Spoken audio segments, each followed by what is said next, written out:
Personal injury attorney Stewart Vance from the Vance Law Firm in the studio this morning, waiting to answer your legal questions right here on air. As always, we tell our viewers that you are a personal injury attorney. And what does that mean? It means simply we handle cases where people have been injured by no fault of their own, whether it's a slight injury on the job, in an automobile, whatever it might be, up to someone being killed by a defective product we were talking about off the air, or a horrible car crash. I mean, anything in that spectrum that was not caused by the person that was injured, that's the kind of cases we handle. We talk a lot about recalls here on the news. We had a cleaning product that was recalled. We mentioned it earlier this morning, but we've also been talking long term about the recall for certain airbags. And you said you've handled a few of those cases. Talk about this recall and how it's impacting so many people. Yeah, it can be, and lots of people get recall notices all the time and don't know what to do with them. It's always good to go on that website that's listed and find out what the issues are. You can usually ask the dealer of the type car you have. Where people where we see that there are problems is when the secondary market, when you're not the first owner of the vehicle. I was just going to ask you that. If you have a used car, if it's maybe your parents' car that they handed down to you. Well, in the particular case we just resolved for a Montgomery family, their 18-year-old son was killed when an airbag exploded when it shouldn't have, and some shrapnel from the airbag actually hit the person and caused his death. There have been lots of problems with those airbags over the years, and not to bore folks with the details, but it deals with what causes that small explosion when an airbag is supposed to deploy.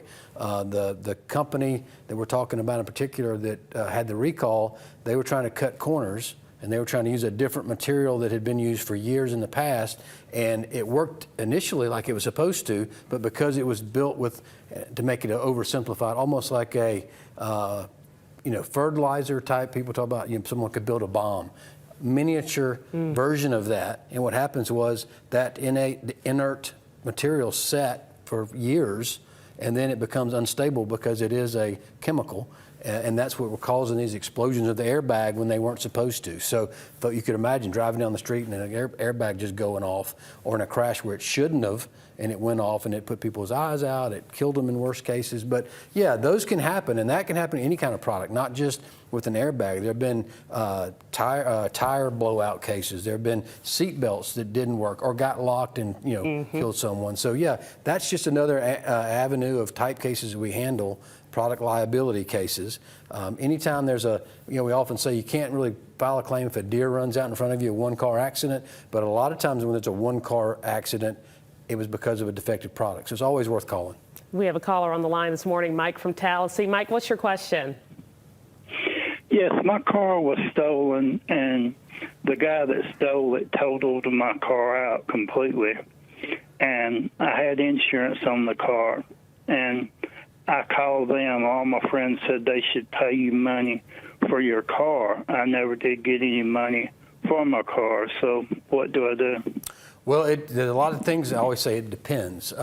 When that happens and you have insurance on the vehicle, it absolutely should cover that, the car being stolen. Now, a lot of times, if you had borrowed the money to buy the car, and then something happens to the car, the money doesn't get paid to you, it gets paid to the lien holder for the car. So we get a lot of cases like that where someone owes more money on the car than the car actually is worth, and so we call that, a lot of folks know it as being upside down in the vehicle, where you owe more money than it's worth, so if it gets totaled, you're gonna get some money.